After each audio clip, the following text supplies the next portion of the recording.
Better.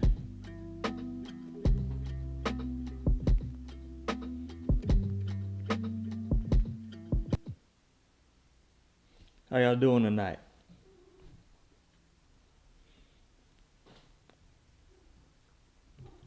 It's always a little awkward starting these live streams. Let me know in the live chat if y'all can hear me okay. Had some technical difficulties earlier. Would have started about at 7, but some things put me behind, but it's all good. So, how are we doing this evening? I'm going to be going back and forth between tabs to look at how many viewers we have, and I want to encourage everybody to keep the engagement up, keep the likes up, be in the comments, be in the chat room, ask questions. If you want to get on the call line, I will be opening that up. Don't worry, your face will not be on YouTube. The call line will go through this phone right here. You'll be able to hear me, but, oh, somebody already joined. Let me go ahead and open up Zoom. I'm going to be opening this up later on as we go on throughout this video. I have a lot to unpack today. I have a feeling I'm going to be going in tonight. All right.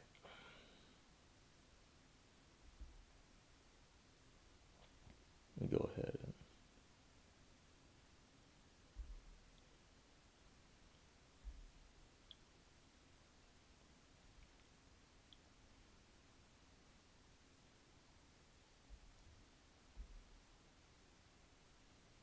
all right, if you tried to join the call line just now, go ahead and try to do it again real quick.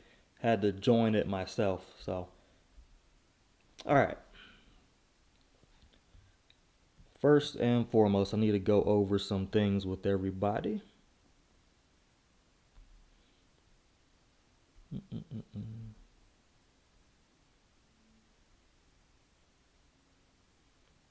Oh. Okay.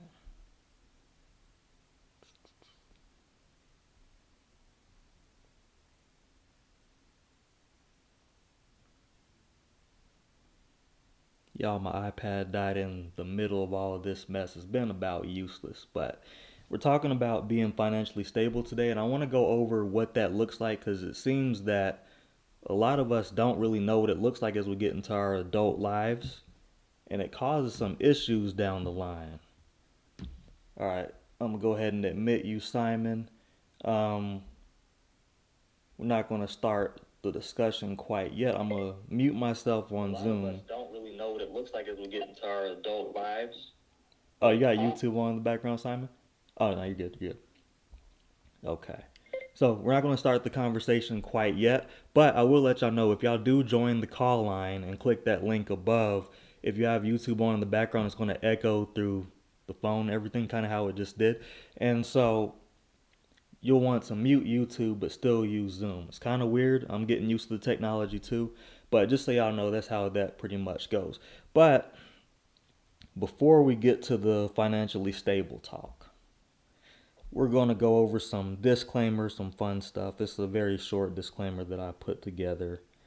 I just have to find out where I put it at.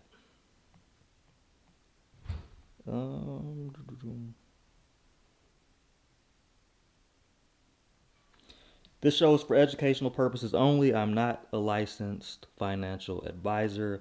Do not want to be. So, nothing I share should be considered financial advice. Always do your own due diligence. I do like talking about investing. I do like talking about making money and doing what's best for you. However, I want to make sure that you do your own due diligence about what I say, because sometimes what I say might not make 100% sense for your life. So as long as we're good and clear on that, we're going to go ahead and get started and go into the topic. Are you financially stable or not? It would seem like it's a rhetorical question, but it's a question that you have to ask yourself throughout your entire financial career, if you will. Because here's the thing. There's 5 stages of wealth. I talk about them pretty often on this channel.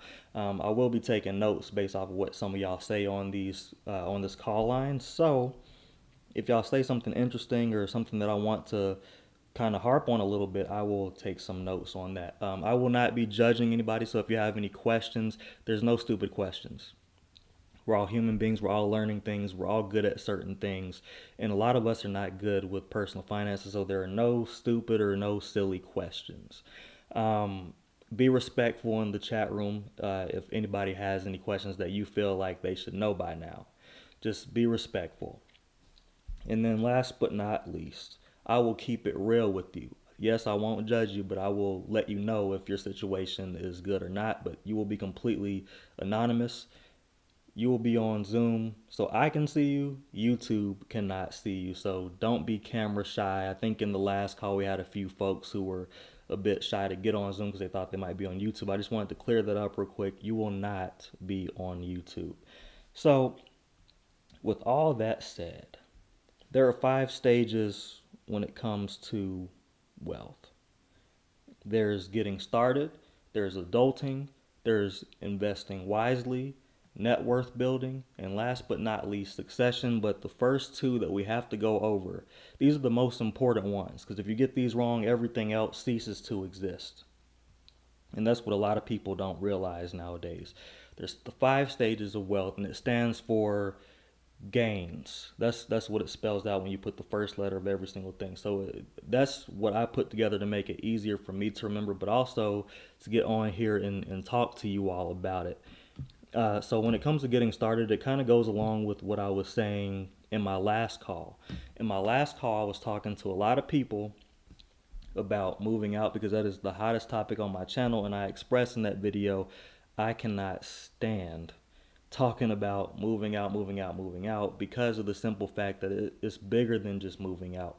What it's actually about is it's about the things that you have to do that life requires of you in order to move out, in order to be comfortable and things of that nature. So I got to talk to some really sharp, really cool people who were, 19 years old, just turned 18 years old, and I got to listen to some young go-getters who really wanted to have insight on what their future holds and what they should do in the future. And I just kind of put myself in their shoes. So I didn't necessarily give them advice, go do this now, but I let them know if I was in your shoes, I wish I would have did this when I was your age. And one of them was in college, and he was like, what's one thing you wish you would have did as far as investing in college? I wish I would have invested in college, period.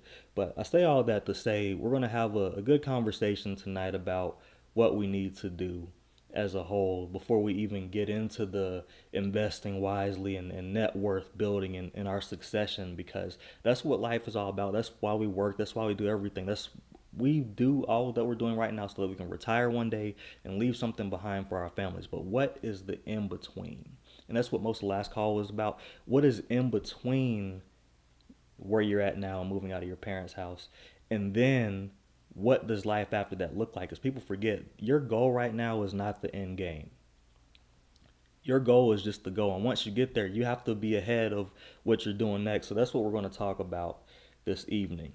So if that sounds good, if you would just give me a thumbs up in the comment. And if you're just now logging on and checking out this live, do me a favor, give this video a like, share this video with somebody you care about. We're going to have a nice discussion tonight. So here's what we're going to talk about. We already talked about the 4 stages. We're going to focus on 2 of them because those are the most important ones. So I do have some notes here just so I don't forget anything. This iPad died on me earlier, by the way, so I had to start the stream a little bit late. I just don't want to forget anything when it comes to this. But just so y'all know, if y'all want more information on gains and all that good stuff, I do have a link in the description. I have a free course here on YouTube where I discuss all 4 of them in depth. And excellent, thumbs up. That's what I'm talking about. I appreciate the participation. So here's what we're going to discuss. Tonight, we talk about getting started and adulting. We're going to start with getting started, of course, because that's where most people mess up at. If you get started incorrectly, it will offset everything that you do. So just to put it in perspective, getting started, I'm thinking of a person who's between the ages of 18 and 25 years old. Because as the economy worsens, the age that you stay in getting started might be longer and longer and longer. But when it comes to getting started, you're someone who cherishes independence. Excuse me, independence, freedom. You cherish having your own things. You don't want to rely on anybody. You don't want to rely on mom and dad. As a matter of fact, you'd like to be the one that they can go to when they need something from you as far as money or finances or things of that nature. They can't pay off a credit card or they had some medical bill come up. It would be nice if you're the go-to guy or girl when it comes to your parents. But we do a lot of things wrong in between there because a lot of times we're at the age where we're fresh out of high school or we're fresh out of college, haven't thought much about personal finances at all, haven't thought anything about financial stability. You're either either that or you're into the working world for the first time where you're just getting enlisted into the military. And there's all these variables, trade school, community college, whatever field, all of us need to be thinking about the same things, and we should not limit ourselves or put ourselves into any type of victim mentality when it comes to these things, telling yourself that I haven't had the opportunities that somebody that went to college had. You know what I mean? If you weren't somebody who went to college. And same thing, vice versa, blah blah. You get what I'm saying. So when it comes to living with your parents and all of these things, you have a few goals. These goals are secure a full-time job, save five figures for the first time, and I always tell people you want to save at least 20 grand if you can before you're able to move out of your parents' house. Yes, that takes some time, but try dividing that between the amount of months in the year and see how long it's going to take you to do it. I promise you, you can do it in a shorter amount of time than you think. A lot of people disagree with that. A lot of people give me pushback on that. But if you move out with less than that, you open yourself up for a world of disappointment. And sometimes you can get around that. I moved out with less than that, but the economy was also way different. And I had above average earnings, so I was able to put away more. But even I started off backwards. So I set this whole thing up so that anybody in the future can look at this, because this whole thing is a documentary. This is the wealth journal. This is why every video I have on live says wealth journal beside it, because I'm not just documenting my own wealth journey. I'm sharing yours with mine as well with the world, so other people can get different perspectives. It's not just about my perspective. I don't know everything. I haven't been through everything. But as you watch these lives, you're going to hear different outcomes and different experiences that people have, whether they're younger or older, whatever the case is. Of course, this channel is predominantly for young men because I plan to build better men who make better financial decisions. However, it's also for everybody. That's just who the main message is going to be for. So I just want y'all to keep in mind what the main goals are going to be. So things like moving out of your parents' house, obviously, so secure a full-time job, save your first five figures for the first time ever, move out of your parents' house, enroll in your 401k at work. And honestly, you should enroll in your 401k as soon as you secure a full-time job. So that's not in any particular order. However, you want to definitely do the full-time job and the save your first five figures, because that is going to make everything a lot less painful for you as you get older, and a lot of people don't realize it. And so let me check this out. That's what getting started correctly looks like. But now look at this. Getting started incorrectly would look like being over the age of 21 years old, but you don't got a full-time job. You don't have any investments of any kind, no 401k, and you have less than $5,000 saved, but you're trying to run out of the house because you don't want to live with your parents anymore. And at some point, we have to think about this extremely logically, because the economy and inflation is getting stupid. And if you don't set yourself up correctly in the first place, it's going to lead you behind and you don't even realize it. So that's what it looks like being done incorrectly. And that's why we have to ask ourselves, am I financially stable or not? So what I want people to do is when they look at each stage of wealth that they're in, whether it's getting started or adulting, and then look at what the goals you should have are, which are things like the five figures, a full-time job, the whole nine. And if you're not meeting any of those, like I'm not, you have to hit all of these before you can say that you're financially stable in that category before you move on to the next one. The problem is people are in the getting started stage financially as far as their bank account goes, but then they're trying to jump into adulting. You have $1,000 or less in your savings account, but you're jumping to adulting. That's what's happening. And I've done that. And so when I first got out of college, I was happy that I made an above average earning. I was making about $65,000 a year. At that time in 2017, that was a lot of money, especially for the area I was in, North Carolina. So that money stretched. I paid $870 a month for rent for a townhome. Like I was living good out there, car paid for and everything. But I didn't have certain things set in place that if I did, and I had jobs in college. I was a research assistant. I stocked shelves in between semesters at the grocery store. But that money went to books, right? And then the research assistant stuff, I just kind of blew that money, to be perfectly honest with you. I didn't have a bunch of savings because I was like, well, I'm going to be making all this money anyway. And so I had to kind of get exposed to some negative work experiences to understand I need to have something set aside in case something goes south with this job and I need to get up out of here because I was worried for job security and things like that. A lot of people don't think about what it's going to look like. People don't think about what they don't know. You don't know what it's going to look like having a job that you don't like or you have bad leadership. They don't know what it looks like until you get into that job. All you know is school and family, and that's about it. There's really nothing more than that. So you don't know what it's like to have all these different bills at that stage. And it's because a lot of people won't tell you that. A lot of parents don't talk about that. They just say, well, it's going to be different when you're out here and you have these bills. But whose fault is it that you have bills in the first place? Y'all get what I'm saying? Matthew says, being financially stable is today's world of student loans, car loans, daycare costs, etc. may seem impossible sometimes. Yes, that's true. Being financially, it seems impossible, but the thing is, if we set ourselves up properly from the beginning, all these other things become less and less of a problem. And I'm glad you said that, Matthew, because it's extremely true.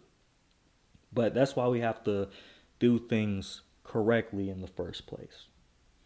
Um, I was going somewhere with that. Are you financially stable or not? When you look at the goals for where you're at in life, if you're getting started, have you reached all of those? If you have, you're able to move on to the next one, which is adulting. If not, you still might have some work to do.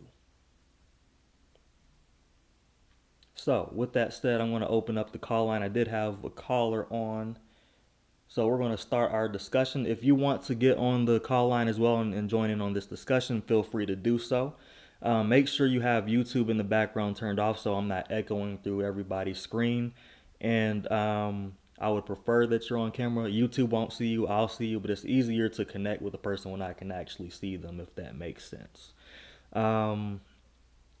Yeah, so let me just move this over real quick, move the chat room over and see who's watching. If we can, let's get the likes up and share this with somebody that you care about. And if you have any questions in the chat or any insight in the chat, feel free to blow that chat up. Mr. Simon, are you ready, sir? Hello, hello. How you doing, Simon? What's up, Reggie? How you Simon, doing? I'm doing pretty good. And y'all, Simon is from my Wealth Journey collective group. He is absolutely killing the game right now, and he graciously called the hotline. And so whatever he has to say, I highly suggest y'all listen to him because he's been doing some heavy work out there. Reggie, you're giving me too much credit here, man. Oh man, how are you doing? Doing good, man. Just wanted to hop in the call line. Got a few questions in terms of, I guess, like moving out. You did say, well, I'm already moved out already, but just looking at it from the past, saving up five figures, at least. You said minimum of $20,000. Is there a reason for that kind of amount? Just kind of curious. Well, actually, the minimum is just five figures, so the first $10,000. Okay. Ideally, $20,000, and that's because the average person isn't making six figures, and in this day's economy, making six figures is going to make you feel more comfortable than making something like 60, 70, or even 80 grand a year, especially if you want a nice lifestyle, nice cars, you want to DoorDash every now and then, you want to go out to eat every now and then. A lot of people have kids. A lot of people make decisions when they're younger that put them in positions where they have a lot of bills when they're older, and there's nothing wrong with that unless they're not prepared for it. And so a lot of people actually are not prepared for it. And a lot of people tell me day to day, even people who are making on the higher echelon of that are saying they can't afford to invest right now because of other things that they have to take care of as adults. So if if while you're younger you're able to save that kind of money, that would be great. And also, Simon, I would never ask the overall community, the overall group, to do something that I wouldn't be willing to do myself. So the reason I came up with 20,000 is because when I was in my first job at a tire factory, I had such a hard time there. The leadership was terrible, and I was like, man, I'm working 7 days a week, 12-hour days. I'm getting overtime though, so I need to do something with this money, stack it up, so I can go ahead and get out of here. So I was looking and I was like, even if they fire me, I have 20 grand on the side, so I'm going to be able to live for a while with this. But of course, that never happened. I ended up just finding a better opportunity, but it's good to have that for mental stability. So this more so goes into the adulting. So a lot of the getting started category goes over into the adulting. So you're preparing for the adulting category. And if you have 20 grand to start with and then you start a job and then your job's paying you, well, I mean, you're already doing the full time job. With that full time job, you're still with your parents, you're stacking up, and then you have that 20 grand. Ideally, you can start off and absolutely kill it because now you're not afraid to invest in your 401k. You're not afraid to look into your Roth IRA and understand what that stuff is because now we're talking about, you know, I'm good. I can pay for my bills. I can pay for everything, and I still have a nice cushion in case anything goes wrong. It's more or less an emergency fund, and then on top of that, they can have a savings account. You'll be just a lot more further ahead when it comes to your personal finances if you start off with that kind of money, if that makes sense. No, yeah, definitely, I agree. That's the one thing I kind of like last year I moved out. That's the one thing I could have, I mean, not regret, but like I could have done better. It's just to save at least like that kind of amount for like unexpected purchases, like you said. So I definitely agree to that point of, like $20,000, 5 figures, emergency fund. Then you could, go into that phase of moving out, adulting, like you said. So, um, and in terms of strategies for saving, Mm. because I know when you're in that phase of life, you're not really um making as much income. I mean Mm-hmm. that seems like a lot for like some people. So do you Mm-hmm. have any like strategies to like what should a person like me do to save that 20,000 like as most efficiently as possible? What does that kind of look like? Well, I'll tell you how I did it. Because I started off like with essentially like maybe $600 in my savings account, and I was like, man. Then I started watching Dave Ramsey, and he's saying you need to have $1,000 and then start building everything else. And so I was like, okay. So then I built 1,000, and then this is kind of where my toxic work culture worked in my favor. And so I ended up working a bunch of overtime against my will. And when you're in management, it's not like you can just at that specific place. It's not like you can just be like, "No, I'm out here doing this." No, you got to be in there. So I was working stupid hours. I mean, 60 hours a week was minimum for me. I was more so working 72 hours or more per week, which is crazy to think about now, but I had the energy to do it, and I was younger than I would ever be at that point working in the field that I was working in. And so with that overtime money, it just went into my savings or it went toward student loan debt, but more than anything, it went toward savings. And that was when I actually first started getting into investing. So long story short, you could do things like what the internet tells you, start your own business and things, but as any business owner knows, it kind of takes a while to get off the ground. You have to do more to get more. So if that's working more hours, if that's, working an extra job, that's the most efficient way to do it in the shortest amount of time. And what people have to understand about that advice is I've done it myself. So I'm not just saying it just to say it, but also it's something that is not forever. It's not going to just it's not going to be your life for the next 5, 10, 15 years. It might be your life for the next 6 months or the next year, but once you hit your goal, you can leave the extra job or stop the overtime, or whatever your method is of making extra money, and then you're back to your normal. And then you understand, and you might even build different spending habits from that, just because now I have all this extra money now, and I was not spending this little bit wisely. Let me spend this wisely. So that's what I would say. And a lot of people don't like that when anyone in general says work more. But like I said before, this channel is more than anything for men, for young men especially. And if you're not where you want to be financially, but you have free time, you've got to use that free time wisely to produce more, essentially, to get more money out of it. And I've done it myself, and even in against my will situations I've done it.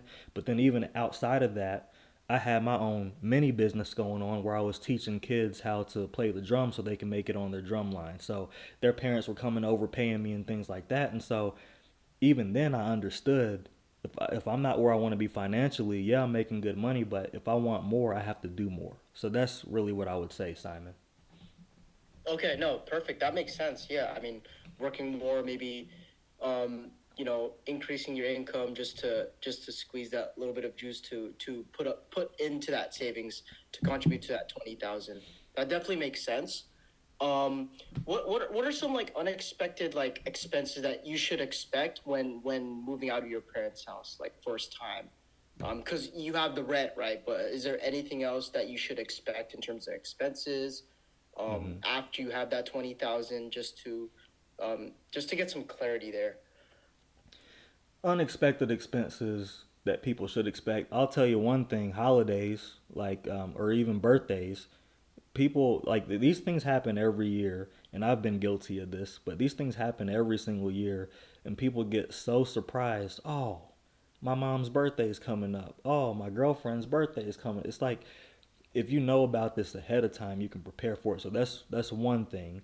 Um, Car maintenance, so your oil changes and things like that, but also overall car upkeep. If you have a car for a while, eventually your tires are going to need to be replaced. A lot of people are not prepared for that, and either they get a flat or their tire pretty much goes bald where there's hardly any tread up there, and that could cause accidents and other things that lead to more expenses. So just upkeeping the oil changes, brakes, rotors, and like these are unexpected, but we all know in the back of our mind our cars are depreciating assets, so parts of it deteriorate and parts of it need to be replaced.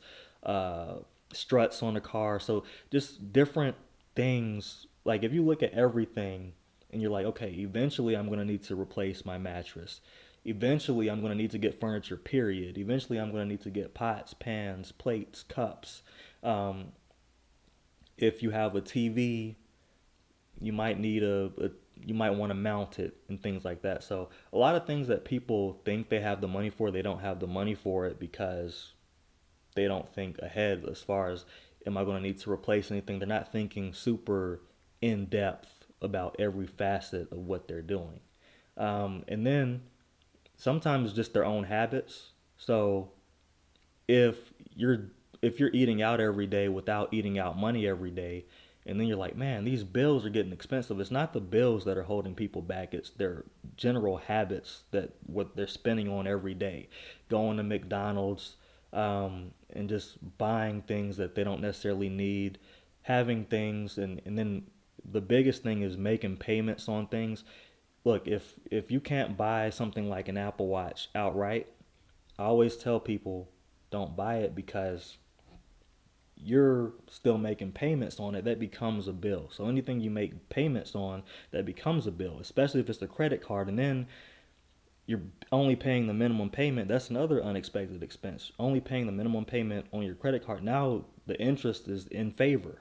The interest is just going to keep growing and growing and growing. Granted, it doesn't grow super rapidly, but it grows just enough to where now you're paying way more for that one thing that costed $300. Now you're maybe paying $350 for it in order to just afford it. You know what I mean? So really, it's just ourselves and our own habits that we develop and don't address early on that are unexpected expenses, because they're more like silent expenses that go on in the background. And then when they do get hit with a car insurance bill, or even their gym membership, you know how gyms have that maintenance cost that they charge you every 6 months. Oh man, Yeah. I got charged an extra $30 for my gym this month. It's like it catches them off guard, but are they keeping track of what they're doing themselves? And Okay. that's what's getting them, I think. Got it. I understand. And going back into the topic of rent, like the cost of rent, what's your opinion on like the 33% rule, like one third of your paycheck should be on rent? Do you think that's a good amount, even if you like invest in like buy courses or like food, or I guess I guess how like what's your kind of strategy in terms of percentage of how much you should spend on rent maximum? That's a really good question, and that's another thing that a lot of folks don't think about. So rent, I don't think it should be a third of your livable wage, because a lot of things can happen. A third is like 33.34%. So, no, I think your overall needs should be 30%. I'm a firm believer in the 50/30/20 rule. So, I think your needs in general, so including your rent, utilities, food, and everything, that chunk should be 30% of your livable wage. That's what I believe. Any more Okay. than that, and people start getting behind, because you can't save money. You might be living in a beautiful place, but it's hard to get ahead when most of your money is going towards just bills. And so if you could shrink that percentage even by a little bit, you'll see hundreds more in your paycheck that you just have free to do whatever you want with. So what's the percent that you would recommend just for rent only in terms of your percentage of paycheck, or like yeah, the income?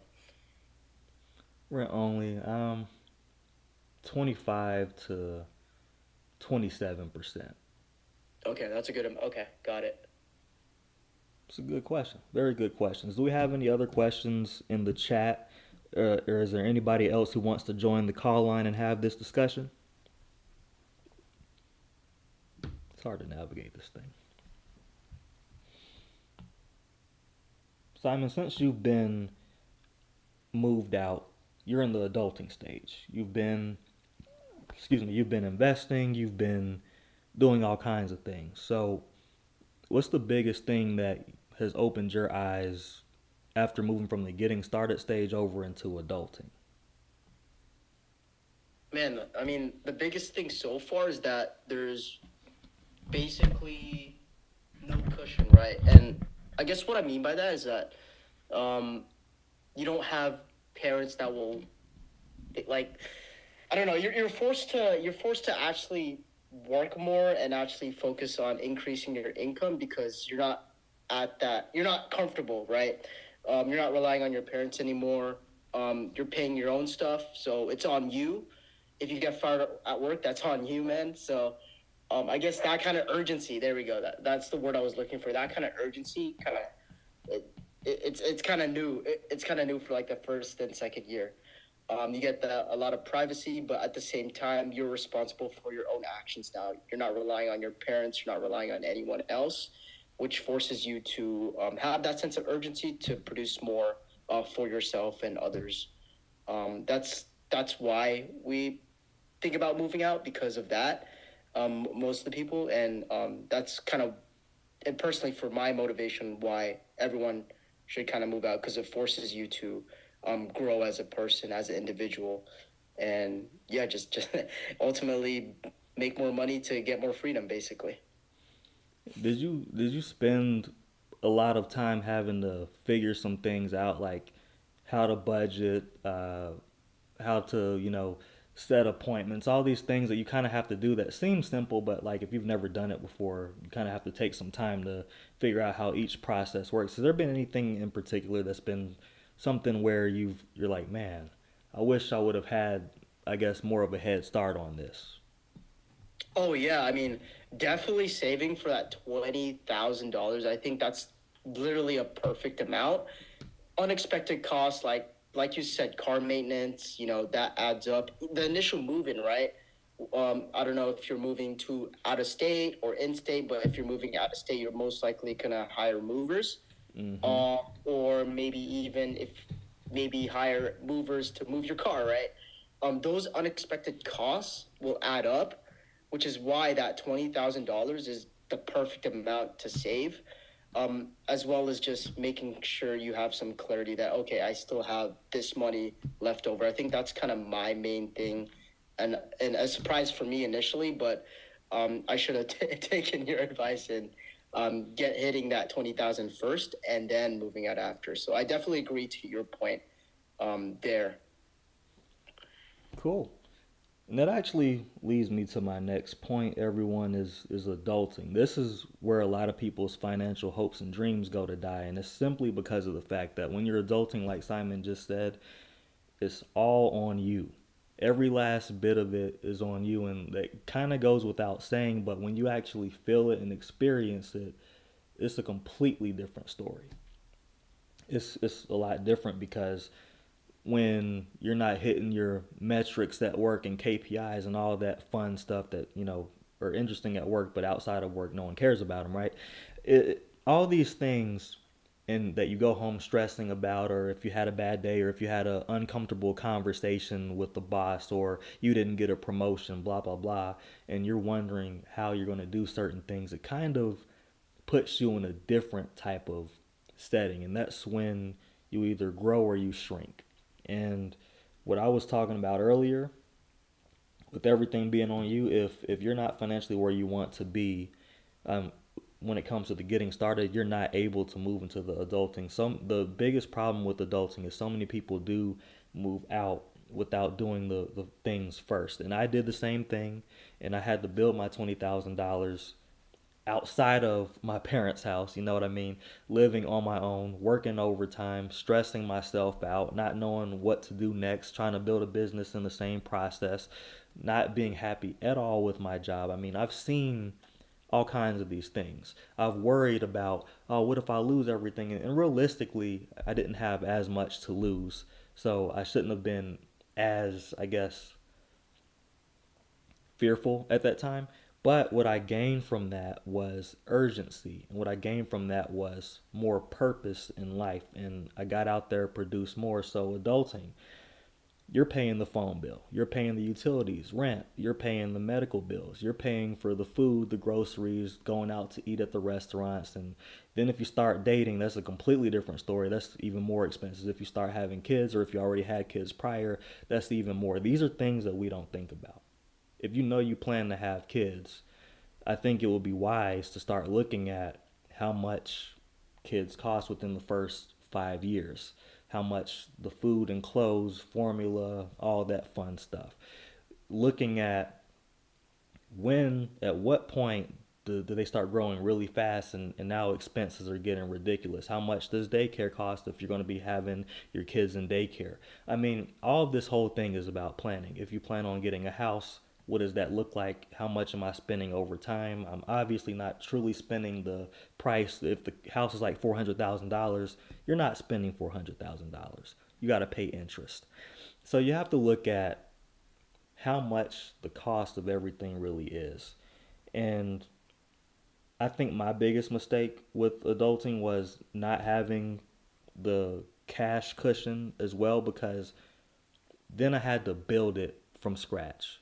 And that is missed opportunity and time from investing. And I have an expansive investing knowledge now. At the time, I had a general investing knowledge, but that same $20,000 could have gone into stocks, ETFs, gold, Bitcoin, even, and I could have been in a completely different spot financially. And then we wouldn't be talking about saving money and things like that, because I shared this in the last live stream. There's nothing like having so much money in your investments so to where the growth from those investments, right, your profits, you can just take 10 grand out and it doesn't hurt the principal, and you still have another 19 or so grand still growing for you on top of your principal, and you that grew faster than I could save $10,000.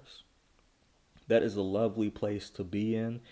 And we never get ourselves into that spot when we are adulting, for the simple fact that we haven't set ourselves up for success in the beginning. And how can we if no one showed you the way of doing that? Because what we end up doing is copy and pasting lifestyles. When we're growing up, we see people with nice cars, nice places, right? Mercedes, BMWs, Volkswagens, all kinds of things that, trucks, all kinds of things. The watches, the necklaces, the whole Apple ecosystem, iPad, MacBook, iPhone, all kinds of things. But again, they're making payments on these things and we don't even know it. We don't even realize it. We just think they're balling out of control. We think they're doing well. And then that puts us in a position where we want the same things. And then you ask them how they got it. They tell you, then you end up doing the same things. And then someone else younger looks up to you like, I want those things. And it just continues to repeat in this vicious cycle of being unready for these things.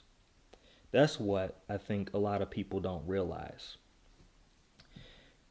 Ash says, enjoying the info. I appreciate that. I appreciate that. If y'all want to add anything to the chat, feel free to let me know. I could go on tangents for hours and hours and hours on this stuff. And again, if you want to join the call line, it is posted towards the top of the comment section. It's that Zoom link that you'll see that says us06web.zoom. That's the one that you'll want to click on if you want to join the conversation. But when you're adulting, you cherish things like security, stability, relief, relaxation, things like that, because now you're working hard to provide for yourself. And if you have ambition or aspirations to have a family or anything like that, now you have to prepare for it. And if you don't prepare for it, when you have a family, you're even more stuck, and that makes it harder to do certain things. It can put you into a situation where your job, especially if you've moved up in your career, especially if you have a job that kind of has you on a leash, and then it's harder to get out of certain things. It's harder to stand on business when it comes to certain things, because now you're strapped, and you're in basically some sort of bondage because of the simple fact that you can't escape the decisions that you've made, and now you're drowning, whether it's in debt and bills, bad decisions, more or less. And I'm not judging anyone. I've made my fair share of bad decisions, but putting yourself into X amount of bad decisions can put you in a critical position where you really can't do anything unless you come into a substantial amount of money. And I don't want that for anybody. I want to see people understanding that they're going to be paying their own phone bill, understanding that they're going to be paying their own car insurance, rent, utilities, mortgage if you end up getting a house, and then talking to people about what it looks like getting out of debt quicker, what it looks like investing for the first time, what it looks like building for retirement. Because while all this is going on, retirement is so far away from everybody else's brain, because all they're focused on is the sea that they're drowning in right now. They're drowning in an ocean of problems. Life is going on. Relationship issues happen. Uh, Job professional relationships happen where you're not getting along with your coworkers. Things happen in life. Good days happen, bad days happen. But there's nothing working for you in between your good and bad days. And that's something that we have to think about. If you're able to take care of all of these things and have that chunk of savings, at least five figures. I say 20,000, but at least five figures, at least 10 grand. If you have at least that, you'll be able to you'll be able to breathe a little easier. You'll be able to sleep a little better at night. I'm not saying you need to have an entire year's worth of your salary in your savings. But I am saying if you at least have 5 figures, you're going to be able to hold on to that and just relax. And then the great thing about it, you look at it, it's not even moving. It might go up a little bit if you have it in a high yield savings account, which I do tell people to do all the time, but you'll just look at it and be like, I don't even have to go into this, because once you get your finances taken care of and you're able to um, earn more than you're spending, you put yourself in a great position. And then you're able to save. And another thing Simon asked me earlier, saving advice, pay yourself first. If you're able to, you have the savings already, you have a good cash flow going in, all you got to do is spend less than you save. But if you have spend less than you make, all you have to do is pay yourself first if you have trouble with that. If you're like, you know what, I don't trust myself with this extra $400 or $500 I have a month, I'm gonna at least put $300 into my savings automatically every month. I have so many videos. I probably have at least 25 videos alone telling you automate your savings. Go to your bank account and you go to matter of fact, let me go to my bank account right now, because it's probably different for every bank account, but similar layout, so you'll understand what I'm saying. I'm going to log on real quick to my bank account and walk y'all through how this goes. And I do have a video tutorial on this, but for the sake of what we're talking about, um, yeah, transfers. You go to transfers, you go to schedule, and once you schedule the transfers, you'll schedule from checking the savings or checking to whichever high yield savings account you have, and then you put a date, you put all that good stuff, a date, an amount, and then you're good. And that's all you have to do. Simple things, but if you've never done it before, you're gonna be like, wait a minute, where do I go on this bank account to go ahead and automatically transfer? But once you figure it out, because most banks are going to have an app on your phone anyway. Once you figure it out, you're like, oh, this isn't so bad. And then you look at how much you saved throughout the year. You're like, man, I saved an extra $3,000 this year that I would have spent on mess otherwise. So we have to be prepared as adults. And a lot of us are not. And it kind of leads into a sad future where we don't have 401ks. Like, we have 401ks, but ain't no money in it. We don't know what a Roth IRA is. We don't know the difference between a Roth IRA and a 401k. And we kind of just write investing off as if it's just something that some people do, but it's not going to do anything for me. And earlier I spoke about the victim mentality. That's the victim mentality. The stock market is literally rigged to stay up most of the time, like 2/3 of the time. It's going to go down sometimes, but you're not investing just to cash out tomorrow. You're investing to hold for several years, several decades, 2 to 3 decades, if not more. So we need to start thinking about it that way, because once you do have the 401k and the Roth IRA set up, that's your future money. But then we need to talk about the individual account. We're getting a little bit into the investing wisely category, but I just want to say, if you have your own individual brokerage account and you're investing, and then boom, something skyrockets like a couple years ago, or last year, I mean, Nvidia spiked, I was a happy man. And I didn't cash out immediately. I just let it keep growing, kept putting money into it, let it keep growing. And my point is, it's so nice to look at it. Oh man, I have an extra $35,000. I could take 5,000 out and just put it in my savings. Or if I have a business venture or idea, which actually I did this literally this year, I took out like, I think 12 grand or something like that and put it into my business, because of the simple fact that that grew so much quicker than I could ever save it. Because bills are a thing, because responsibilities are a thing. But this is why I tell people so much. Investing is one of the best things, one of the most fascinating things about personal finance. But for some reason, when I have a video titled investing, people don't want to watch it. But it's because they need to build their foundation first. They need to get to through the getting started properly, and then get to the adulting stage properly before they can even think about investing. And a lot of people who invest, they are doing the adulting category and they're doing the investing category simultaneously. That's how that works, because as you're living life and dealing with your responsibilities, you are investing wisely too. And that deserves its own video. Um, to be perfectly honest, I'll have like a separate stream just for that whenever that time comes and we're ready to have in-depth conversations about investing. And I will take questions on investing because I love talking about it, but I'm not going to speak to it for too much longer. What I will say is I have one more thing I want to address on this stream. I'm going to open up the call line again. And if y'all have any questions, and Simon, of course, if you have any questions or anything to add, feel free to add. If not, I'll just move on to the next topic. And this is perhaps the biggest piece of this whole thing.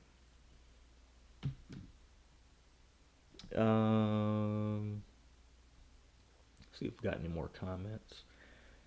What are you guys and girls in the chat room thinking right now about the content you're seeing today? I see that we've had 26 views so far. Right now, there are 4 people watching. That doesn't seem like a lot, but it's hard to get like a lot of people watching at the same time on these live streams because people are busy. They have stuff going on. But for you that are here, I want to hear from you. What are you all thinking right now? And while I wait for that, um, I'll just tell you the biggest thing that I've kicked myself for as an adult is simply that I wish I would have invested sooner. Opinions on Klarna or what are those? Oh, Simon, you're still on the chat. What's yeah, what are those? Oh, those are like four-way payments. Like you could finance a McDonald's hamburger through Klarna. Chase has that. Um, I'm not sure if you're familiar with it. does that After pay have Klarna. does that have It's like like those interest? financing things. Okay. Does that have like interest rates attached to it? Yeah, I believe so. And it's like you could finance clothes too with Klarna. Uh, I don't. It's all over social media. I don't know.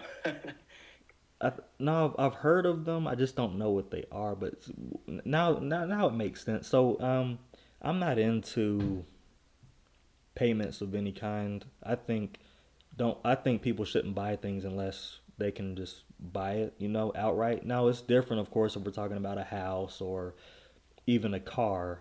I do like my car is paid off. It's been paid off for several years, but um, even when buying a car, I don't think people should ball all the way out like they do typically with cars. I know we like to have nice things and nice cars, but car payments are things that are holding people back a lot. I'm talking like $500 and above.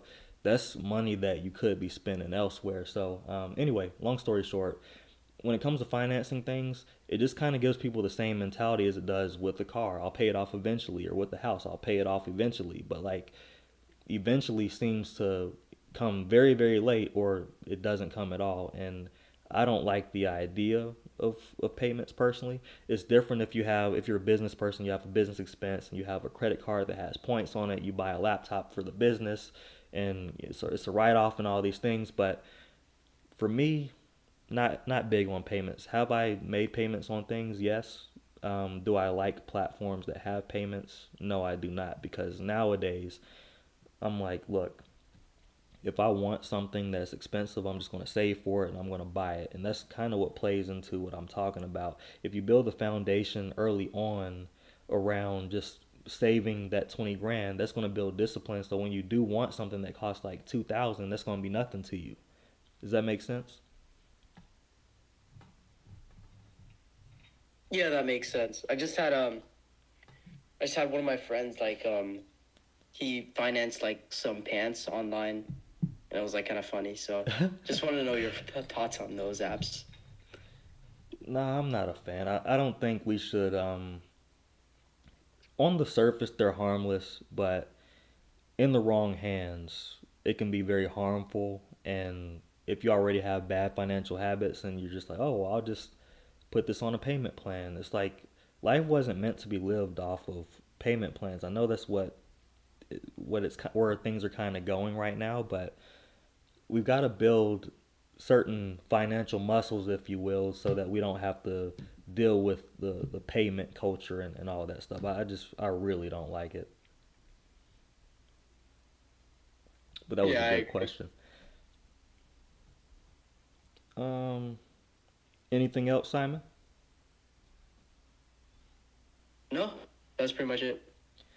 Cool. So, with everything I just said, are you financially stable or not? If you're not financially stable, it's not that you're completely financially unstable, it's just that you're financially unstable in a certain category, which means you're not actually in that category, you're in the prior category. So, if you're adulting and you haven't hit all those goals, you have to revert back to the other category.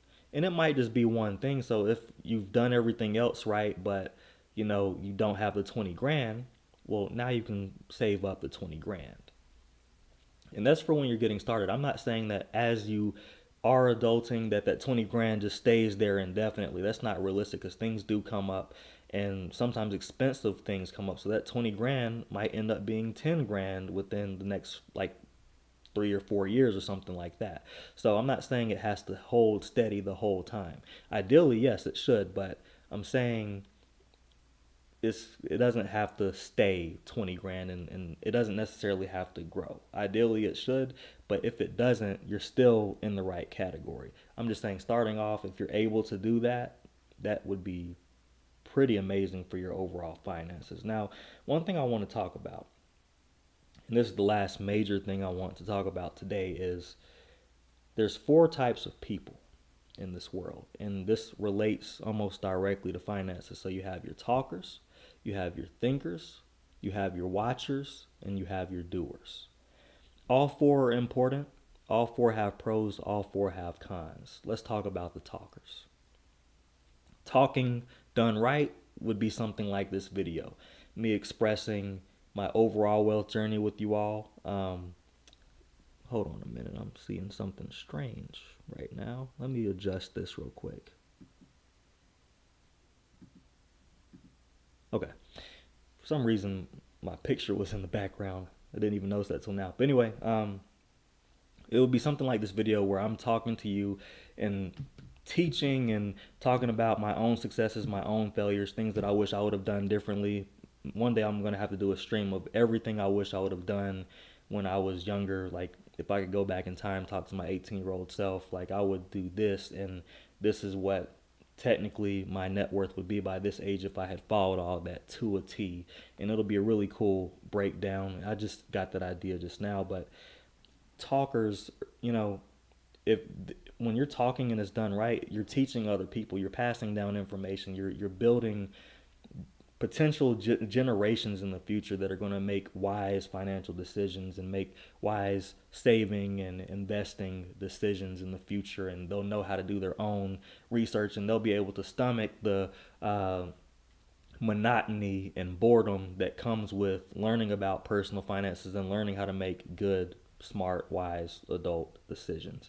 That's what it looks like done right. Talking done wrong is constantly expressing that you're financially not in a good place and how you wish things were better and how you don't even want to look at your bank account and joke about that. And another negative way of using talking is being at events, because I've gone to quite a few business and financial events, and people talk a big game.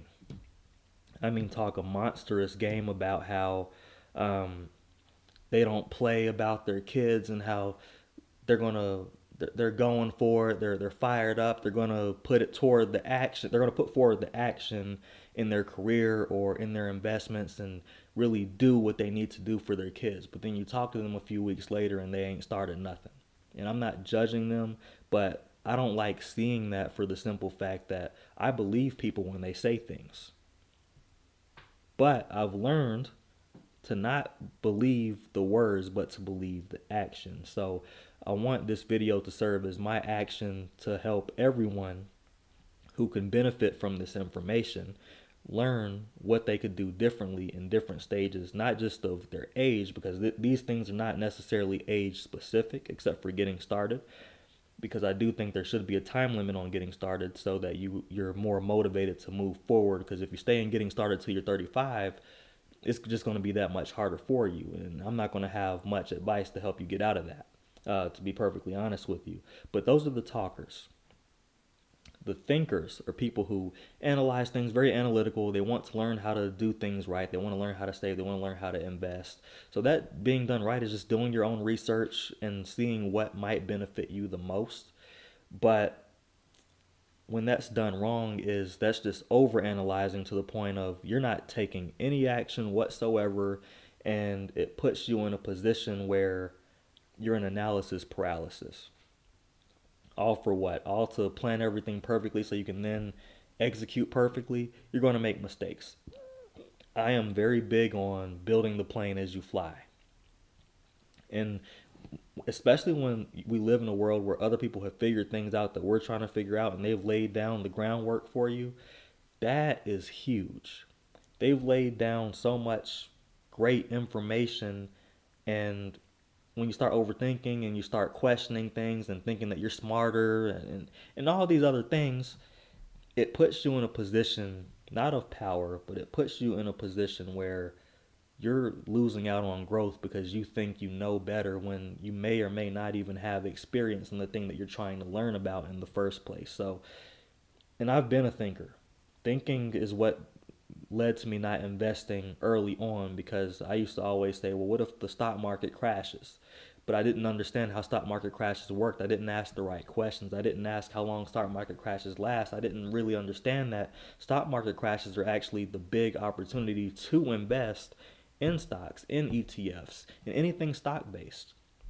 So those are things that held me back myself. So me very much, I am a thinker, but you have to be all for it. There's also watchers. There's people who watch the videos and watch other people, either their successes or their mistakes. And that can be good if you're watching their successes so you can emulate that, but it's bad if you're watching their mistakes and you're like, oh, I'm going to go do that. Like seeing someone get something expensive and have all these crazy payments on it, and then they're going to do the same thing because they want to show everybody that they can afford to have these nice things. But really, if you have to make payments on something, you technically can't afford it, and you'd be one disaster away from losing everything you thought you had. So that's the watchers. Then we have the doers. The doers are the action takers. The doers are the people who, as I said before, build the plane as they fly it. They're taking action. They're automating their savings account as they watch a video of me or whoever saying automate your savings account. They're going ahead and doing the work because to them it makes sense. They've thought it through within a second and they do the work. Now that's that doing being done properly, or setting up a Roth IRA for the first time. That's doing properly. Now, if you're going to be a doer and you're doing it the wrong way, you're not giving much thought and you're so quick to take action and you forget to read the fine print. You forget to read every little thing that could go wrong, or at least some of the things that could go wrong, or the exact order that you should do things in, and you just start doing stuff. And now you don't put yourself in a situation. But I want y'all to think about these four categories of people. This actually relates to human psychology in general, but it coincides with personal finance because whatever stage of finance you're in, whether it's getting started, adulting, investing wisely, net worth building, or succession, you're one of those. You have like a primary one that you are. Me, I know for a fact. I'm a thinker, but secondary to that, I'm a doer. Um, I don't talk too much about it, but when it comes from an instructional standpoint, I will instruct. But some people like to talk and stunt and act like they have all this money and have all these things. That's not the type of talker that I am. So you have to decide which one you are and which one, what type of each one are you? Are you doing it the right way or are you doing it the wrong way? And most importantly, are you financially stable or not? It looks like we got some more viewers on. If you're just joining the chat, drop your name, your location, and your age if you would, and also leave a like for the video for me. And if you want to get on the call line and join the conversation, because this was actually the last topic I was going to discuss today, but if you want to join the conversation, feel free to join the call line. I did leave a link at the top of the chat room, so y'all still got time to do that. Simon, do you have anything on that? No, Which one would you say you are? man, I don't know. I would kind of agree. I would kind of go towards you, kind of a thinker, and then secondary doer as well. Um, I'd actually say I'm more of a doer, to be honest. Just because of the fact that I prefer to take action as I think it over. So, but more of a doer than a thinker for sure. Okay. Well, and that's good. I mean, there's always going to be a different mixture of things, and just so everybody knows, you can be successful as it doesn't matter which one you are. You can be successful, but you just have to look at your own personality and how your relationship is with money and business and whatever else in life you have, and which one would you say you are? And knowing which one you are is honestly more than half the battle. 1 second. My pen was acting up. So, Simon, out of this entire call, do you have like a biggest takeaway that you had so far? Yeah. Out of this call specifically, um, saving that 20,000, I think it's one that I will probably take that and maybe give some advice to some of the friends since I made that slight mistake of not saving that much to move out. So I would recommend that kind of advice in which you have given to this live to my friends that are considering moving out. Um, that's the biggest takeaway so far because that's really important. Just having that capital in the first place, so Mm-hmm. that you're not stressed and oh shoot, I don't have enough money for this. I have to put it in a credit card, right? That's not really a good path to go on. So just having that, cushion for yourself to Mm-hmm. relieve some of that stress and just focus more of your time, not stressed out and focus more on work and other skills. I absolutely agree, and I always tell everybody don't just think of it as 20,000 at once. That is incredibly overwhelming. Think about it like for my first 1,000. That's what I started with. I was watching Dave Ramsey. I was like, I'm gonna do 1,000, then I'm gonna do 2,000, then 5,000, and then 10,000, then 15, then 20. You know what I mean? Like you have to break it down into whatever is most manageable for you.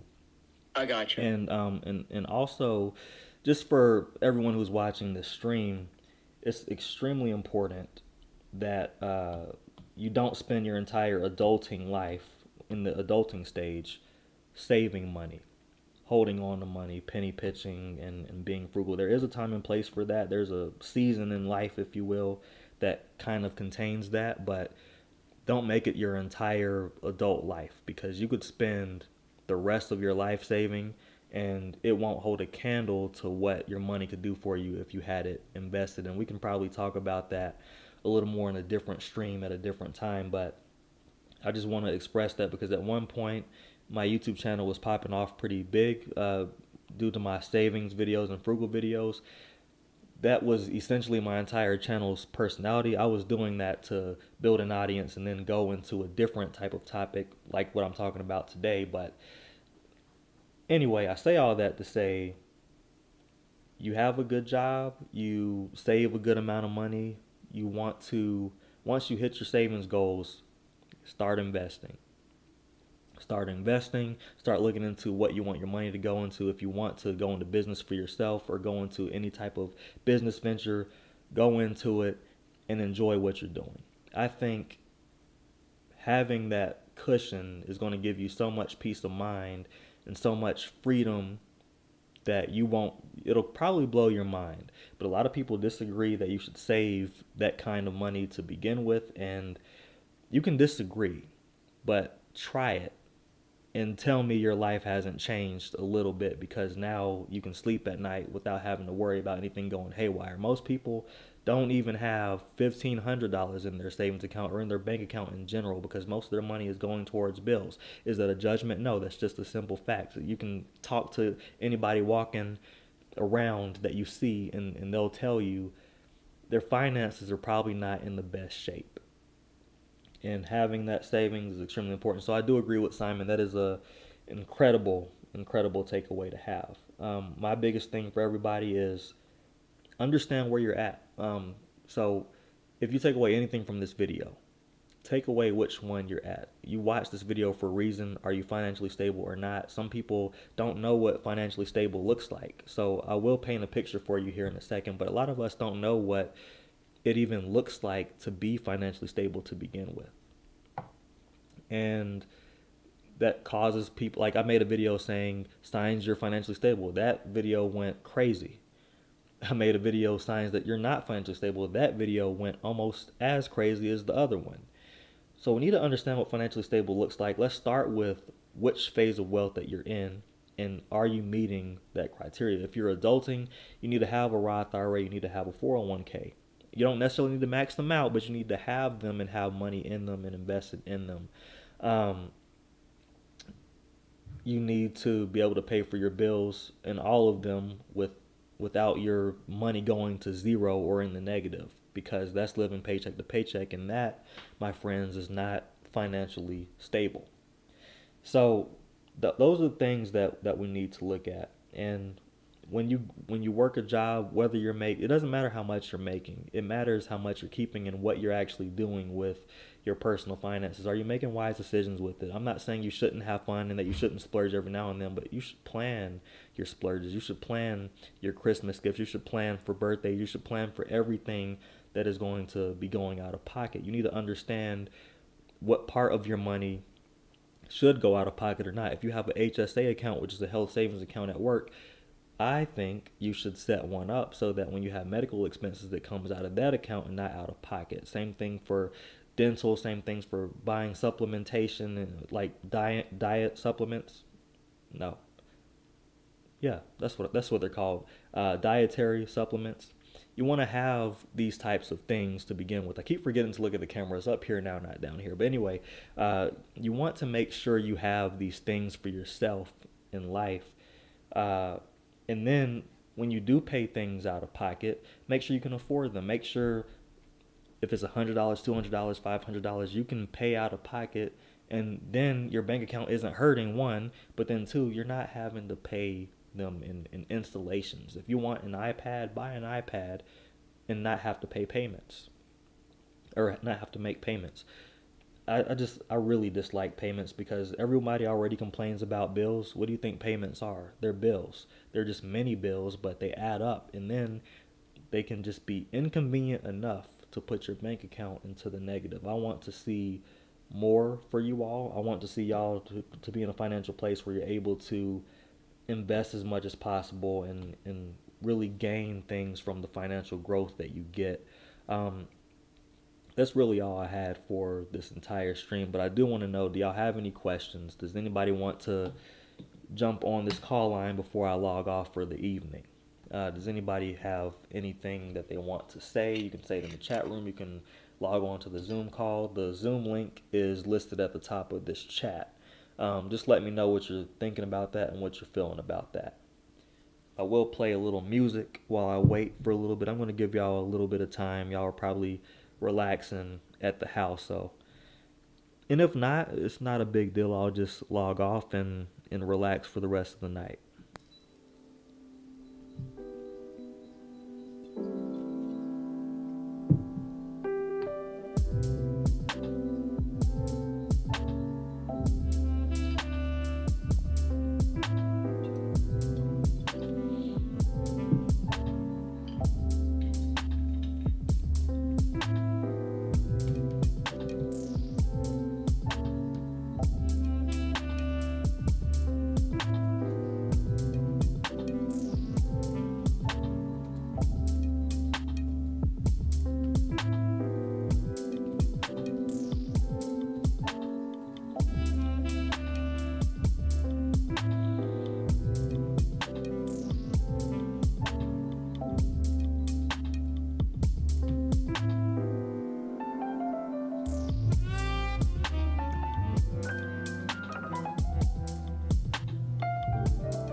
All right, it looks like we don't have anybody at the moment, and that is perfectly fine. Um, I'll be doing these live streams every Wednesday. Whoops, I'm trying to take my phone down. This thing is tight. Y'all didn't see that. But anyway, I do these live streams every Wednesday and every other Saturday. That's what works best right now for my schedule and for my overall life. Drop my phone. I wanted to discuss one last thing before I log off here for the evening. And for all of you that are still here watching, I really appreciate you. I appreciate your participation. Appreciate your likes on this video. And I think once this video posts to YouTube and everybody's able to rewatch the full stream, I think it'll do very well. So I definitely appreciate that. Here's the last thing I want to share with you. A lot of people in the adulting stage do not know how to budget, never learned how to budget. That is something that should be practiced at least when getting started and implemented as an adult. And I've created something very special. It is still in beta right now. I plan to have it ready for you all next week. I'm actually spending the rest of the evening working on it. I've been coding an app all by myself. It's been an extreme experience, to be perfectly honest. I've been working on it since March, so you'll notice I haven't been on YouTube for like over 8 months. I've been working on that. So it's called WealthSync AI. It is an AI powered financial assistant. And what that does is you're able to upload your bank accounts. I partnered with Plaid and I have Plaid software. So once you log on and you connect your bank account, what it does is it actually links your bank account and it automatically boom pops up with all your spending and all that stuff. So whether you save money or you spent money, it's going to categorize all that for you into different categories. And then to the right, there's going to be a little summary box. And that summary box is going to tell you what your spending patterns are, what your top expenses are for the month, and what you can do to improve your financial situation. To add to that, I have an AI chatbot, and that AI chatbot is going to it's going to answer all of your questions. You can ask it anything you can think of. So as far as your brain can go, that's as far as you can go with the AI chatbot. So just understanding what your biggest expenses are, you can go deeper into that. Like how much did I invest this month? How much did I invest on average for the last 3 months? What did January look like versus July? I mean, you can ask all kinds of questions. And I do have some aids to go with that. I have, well, I also have I keep knocking stuff over, but anyway, I have things that can go with it. So there's advice trackers that go with it to where you can give yourself basically like, this is what I'm going to ask my AI chatbot this month. This is my goal for the month. And what that does for you is that helps you use it better. So this isn't an ad by any means. The app isn't even ready. I don't even have a link for it. If I wanted to share it with you right now, I couldn't do that. So I just wanted to let you know that's what's coming, and I will hopefully be able to talk more about that in the next live. But I wanted to share that with you right now because that can save a lot of people a lot of money, and it saved me a few $100s just by testing it out and using it on myself. So it'll tell you about yourself. It'll tell you what you can tighten up on, and it'll be very honest with you, but it's also very personable. I programmed it so that it lets you know what you need to hear, but it also lifts you up and tells you what you can do to improve your current situation and how you can get further ahead. It'll even congratulate you if you are making more than you're spending. So I want to see that for all of you. I want you to make more than you spend. I want you to be able to invest consistently and wisely, and I want to see you have retirement accounts and Roth IRAs and individual brokerage accounts, and I want to see you guys have multiple stream of income. Like just last year, I made like 60,000 extra dollars off of passive income just from my investments, and that is why we do what we do. It's not all about money, but it's about what the money gives us, and it's about the benefits that the money gives us in life. So I'm gonna go ahead and end the call line, which I just did. But I want you all to think about what I've said today in today's live, and come with questions next time, or just let me know if you have any questions between now and next live. Like I said, I will do these every single Wednesday and every other Saturday. So sometimes you'll see 2 lives from me in a week. Sometimes you'll see one. This week is you're going to see this one, and then you'll see me next Wednesday, and that's how these will go from now on. Thank you guys and girls so much for joining today, and I will see you all next time.